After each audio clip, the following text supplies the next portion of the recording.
Hello, a very good evening to you. Welcome to ITV News. This is Wednesday night's calendar. Hello, these are tonight's main stories. Justice delayed is justice denied as the Prime Minister gives evidence to the infected blood inquiry. A victim's daughter from Leeds says the government must pay compensation now. You wake up one day and your dad's not there, and he's never going to be there because the thing that was meant to keep him alive killed him. I was 12. After a Cleckheaton mum wins her legal battle over the price of school uniforms, we look at the increasing pressure of kitting out your kids. There's one shop and one online site that I can get his uniform from, and they're expensive. The cost is high. It is tough for families, very difficult for families, particularly when there's only one income. I'm here at Cartwright Hall in Bradford, where this centuries-old painting has been causing quite a stir. Find out why a bit later on. At £220,000, for £220,000. And gone for a king's ransom. How these medals awarded to a Sheffield war hero caused quite a stir when they went up for auction today.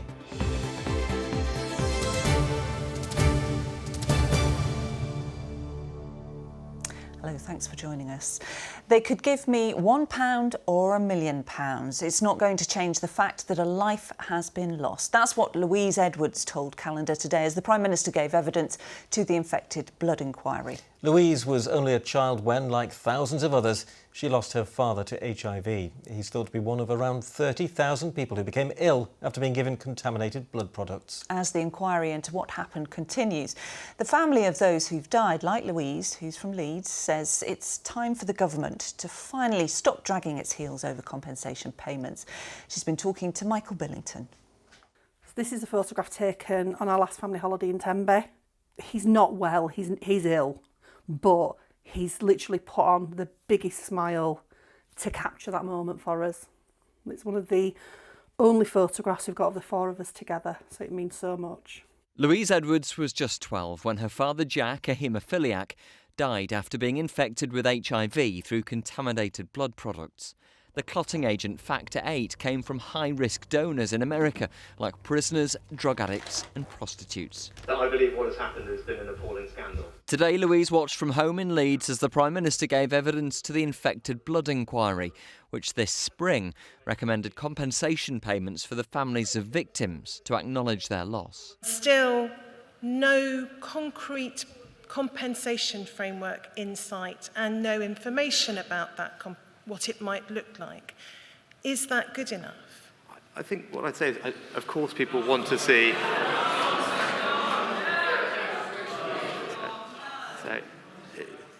All I'd say is, in order for the government to make decisions on compensation, it is entirely normal that government would wait for the full context of an inquiry's findings to be concluded.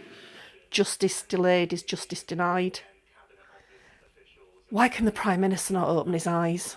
I want them to say what they did wrong. I want them to admit it. Why are we now 3 or 4 months since the Prime's interim report and hearing from the Paymaster General yesterday that it will be brought up in the King's speech in the next Parliament, which is November? It just feels like they're trying to delay it, and you can't put off the inevitable. Last year, payments of £100,000 were given to survivors and the partners of those who've died. Today, campaigners representing some 30,000 people infected protested outside Parliament, calling for those payments to be extended. Children who lost parents and parents who lost children, sadly, have received nothing. Too many people are excluded.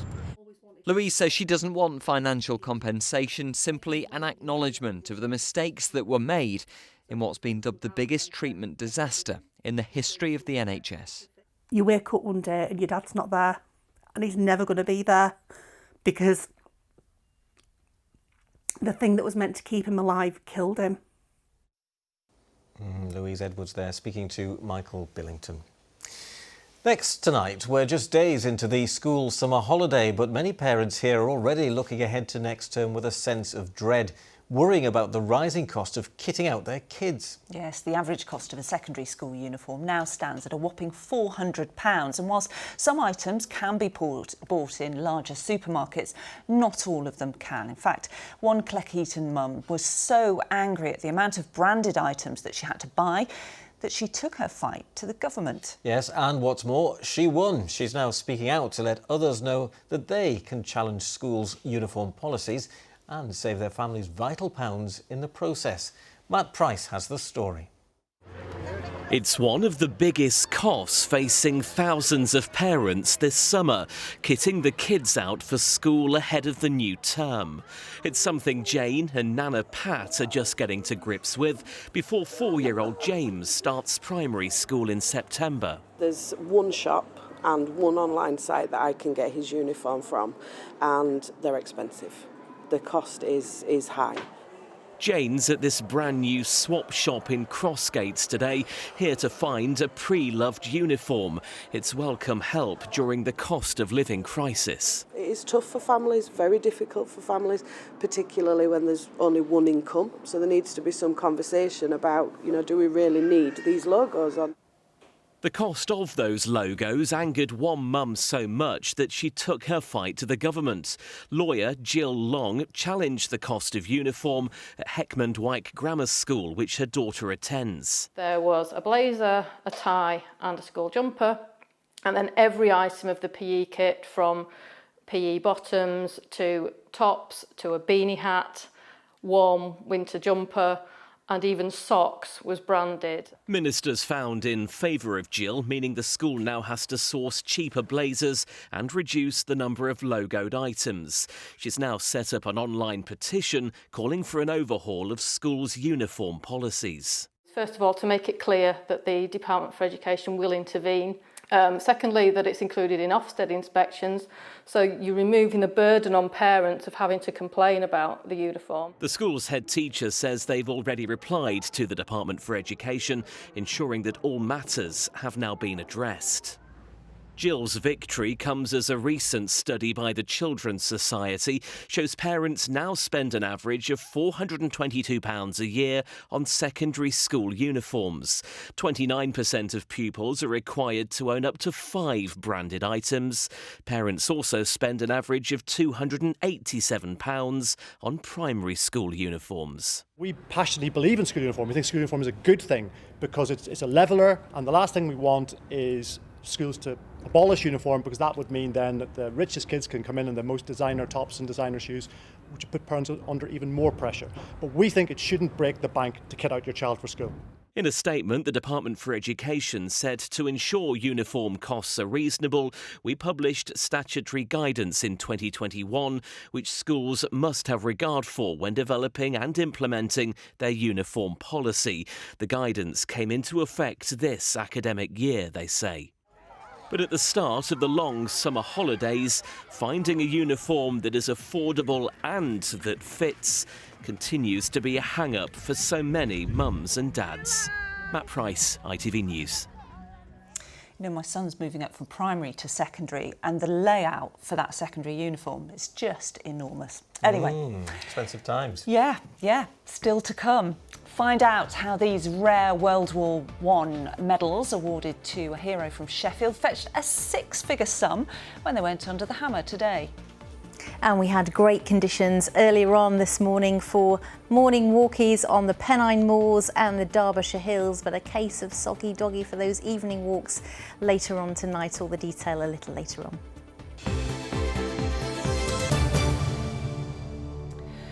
Now then, it says here, we need to be seen as people, not just numbers or statistics. Those are the words of a teenager from Doncaster as she described the blatant discrimination she'd faced simply because she'd been in the care system. Faye told Calendar how one potential employer abruptly stopped a job interview after she'd mentioned she was living in a care home. Others had wrongly assumed she was on drugs or simply a bad person. Now Faye is campaigning to make discrimination against those in care illegal, the same as it is on the grounds of race or sexuality. Catherine Walker has the story. It could be that someone expects, you're not a good kid, or that you're on every type of drug in this world. Faye was 15 years old when she was taken into care. Since then, she says she's been judged and misunderstood. Now 18, she wants to stop others who've been in the system facing the same stigma. So I applied for a job and I brought up the situation that I was in care at the time. I was in a care home and she stopped the interview there and then, and she said she'd get back to me and let me know how the interview went, and straight away I just got a no. Unlike other disadvantaged groups, care leavers don't have any protection from discrimination, and research shows they have worse outcomes in adult life. People who spent time as children in care are 3.5 times more likely to have mental health issues. A quarter of people who are homeless have been in care, along with a quarter of people in prison. Care leavers are also twice as likely to die prematurely. It's just not good enough that in 2023 the government are not paying attention. Care experience people are suffering, they're dying, 20 years younger than anybody else. So we need change in the care system, we need a system reset, and we need the whole of society to take note of it. Frustrated about the lack of support, Terry has started a campaign to protect people who have been in care.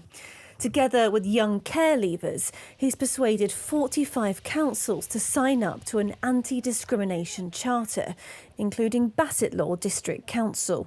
We're here to serve all the members of our community, and we try to serve them equally.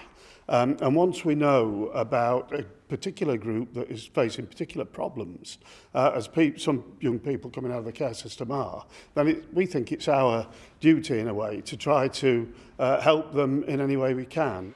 But until all care leavers are given protection under the Equality Act, Faye worries she'll always be unfairly judged by her past.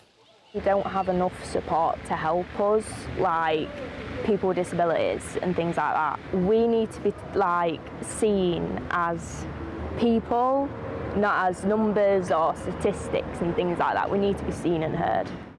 In a statement, the government said, "We are aware that some local authorities have voluntarily passed motions, and we are following this development to see how it impacts on services and supports care leavers."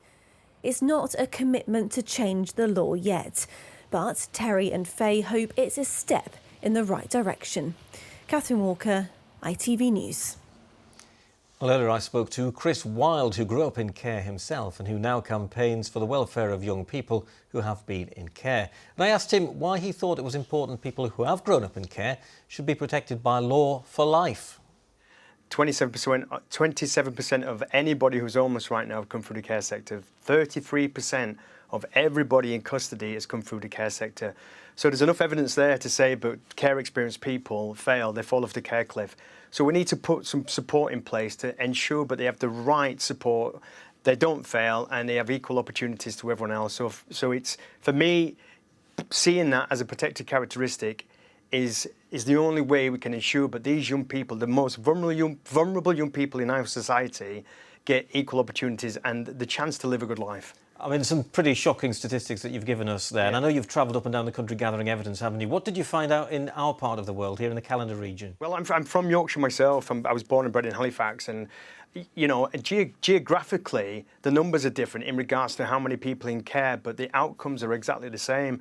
And that's where it becomes a national problem. Yorkshire in particular, you know, they have a huge problem with young people who are from the care sector who get involved in county lines. And that's all to do with working opportunities and deprivation. So there's a lot of problems there. And these young people in particular are easy pickings for that reason. Do you think this will go far enough to protect them, you know, for their life, a change in the law? Yeah, absolutely. It'll put more pressure on local authorities to, you know, to be accountable for that young person's well-being. At the moment, as soon as they get to 18, they leave the system, that's it. It's a handshake, goodbye, and, you know, that's not love and that's not care and that's not compassion. So, you know, if we put this in place, it will hold these people accountable and it'll give more young people more opportunities, and that's what we want, that's what we're looking for. Chris, thanks very much indeed for joining us. You've certainly given us something to think about. Thank you. Thank you. Very interesting, isn't it? Well, thanks for staying with us. The ITV Evening News continues after calendar here at 6:30. Here's a look at what's happening with Mary Nightingale. Coming up on the programme, not guilty, the verdict in the Kevin Spacey trial. The Oscar-winning actor is cleared of 9 sexual offences at a court in London. We will have his reaction. Controversy around one of the UK's leading banks intensifies. The boss of NatWest quits over the reporting of Nigel Farage's finances. Rail bosses bow to passenger pressure and extend a consultation on the closure of ticket offices in England. And the new research that reveals why doing more of these is best to reduce blood pressure. Would you join me for that and more at 6:30? Thanks very much, Mary. Now, but first, there's a unique opportunity to see a bit of art history in Bradford from today as a painting goes on public display, which experts have proved is by none other than the Italian master Raphael. Yes, the Bresci Tondo has been the subject of scrutiny for 4 decades because of its likeness to the Renaissance artist's work. Now, artificial intelligence, yes, that one, has been used to pretty much confirm that it really is his work. It's currently on display at the Cartwright Hall Art Gallery, and our reporter Ben Bason has been to have a look. Well, here it is in all of its glory, De Bresci Tondo, and what an amazing piece of art it is. Well, experts have been debating for decades whether this is an original Raphael dating back to the 16th or 17th century, because mainly of its remarkable likeness to another one of his paintings, this one, the Sistine Madonna. Now, some people thought that the De Bresci Tondo was a copy of this, made in the Victorian age.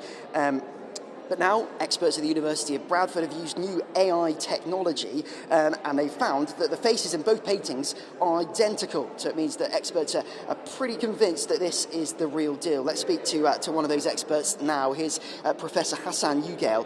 Professor, first of all, just tell us a little bit about this technology and how it's come to this conclusion. So we're looking at the face and comparing using state of the AI technology, where the AI looks very, very deeply beyond a human ability to recognize faces.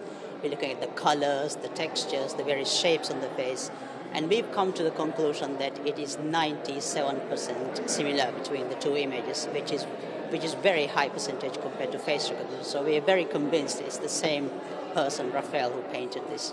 Absolutely. Thank you so much, Professor. Let's speak now to Tim Benoy, who's from the De Bresci Trust. Tim, tell us, first of all, the significance of this breakthrough for you. Well, the significance represents a conclusion to 42 years dedicated research from when the painting was first acquired by the late collector George Lester Winwood. There have been many frustrations in that 42-year period, as you can probably imagine, but also much encouragement from art historians too, various art historians, and so this conclusion is what the collector always thought, that science would prove him right. Absolutely. Well, it's now on display here at Cartwright Hall in Bradford. Let's speak to the curator here, Jill Iredale. Jill, how does it feel to have this on display? Well, it's quite incredible, really. I think that I don't know if there has been a Raphael that's been displayed in Bradford before. I know there definitely hasn't in the 15 years that I've been here, and it really does seem to make a difference to people. We've had queues of people since we opened yesterday. The phone's been ringing non-stop with people asking if they really can see it in Bradford and can they see it for free. And they can see it for free because each of Bradford Council's 4 museums is free, and so they can get down to Cartwright Hall and can see it for themselves. Absolutely. The rumours are true. It's here. Yeah, exactly. I think so. And we're likely, over the summer, it seems to make a difference to people that it's here in Bradford and that this really incredible technology is in Bradford, you know. So I think, it's going to be a really exciting summer. Absolutely. Let's get one last look at this wonderful painting. If you want to come down and look at it for yourself, it's on display here until Sunday, the 24th of September. Wow. Looks good, doesn't it? Well, dozens of riders have set off on an annual bike ride in memory of the murdered West Yorkshire MP Joe Cox. 75 cyclists aged from 15 to 77 are riding 280 miles from Yorkshire to London to remember the former Batley and Spen MP who was killed in her constituency 7 years ago. The annual Jo Cox Way ride aims to keep her legacy alive by bringing communities together and supporting causes that were important to her.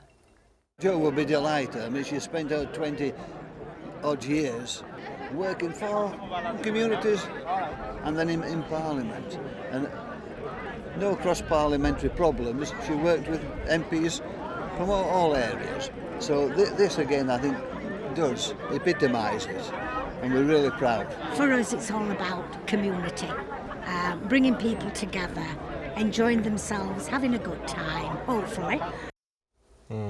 Right now then, it's time for the weather forecast, isn't it? And here is the lovely Kerry. Is it the real one? Can AI tell us? I don't know. Am I real? I feel like I'm You look present real. here. I'd say you're real. Hey, it was sunny earlier on, wasn't it, when I came into work? It was really nice. So it was nice for the Jo Cox thing, and anyone else who was there first thing this morning. I mean, it's not so nice now from the west, so it's a good job they were going north to south, but we're going to stay positive and we're going to show you all the shots from this morning and not from later on in the afternoon. So this was Elsica Park in Barnsley. A big thank you to Ruth Utley, who says it's just missing the band in the bandstand. I agree. Gorgeous shot first thing this morning.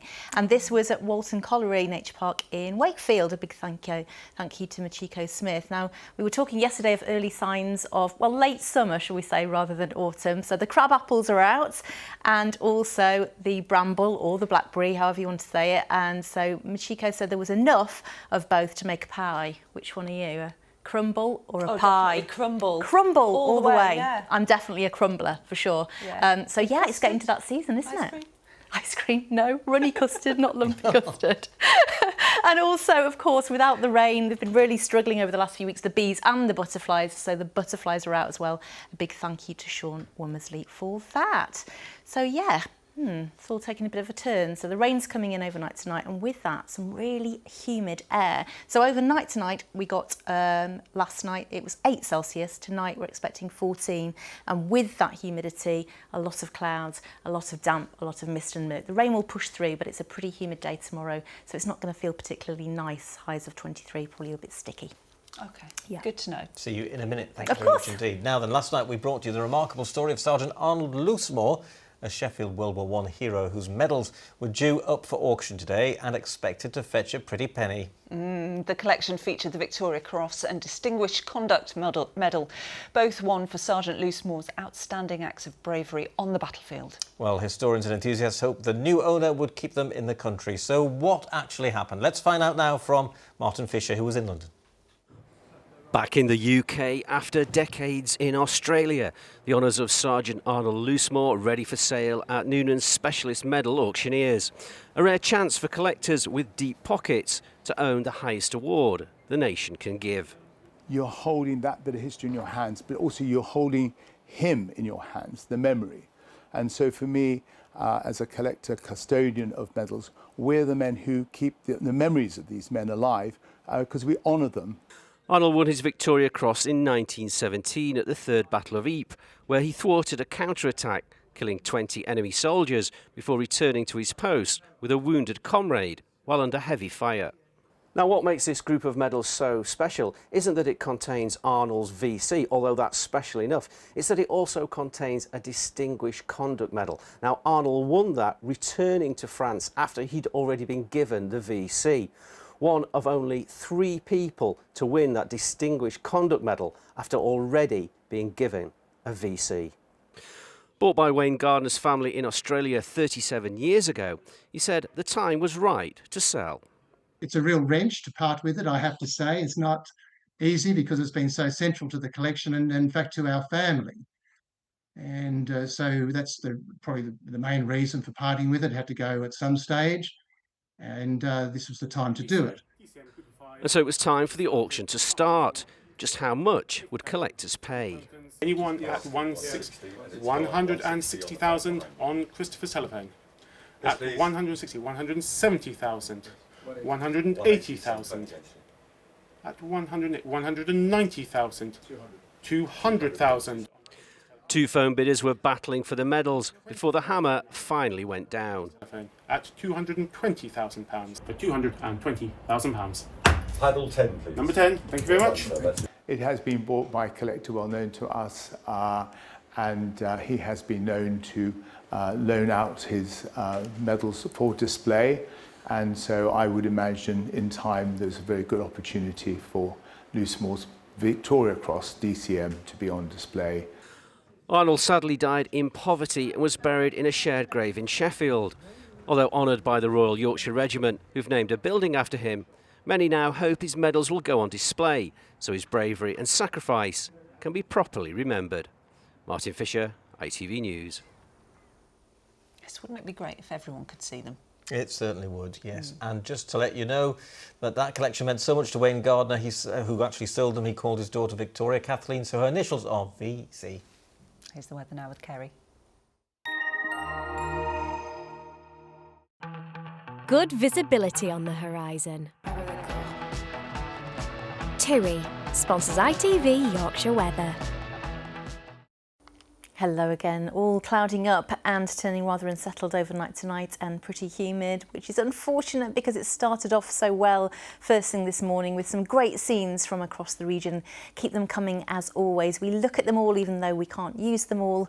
Weather photos at itv.com.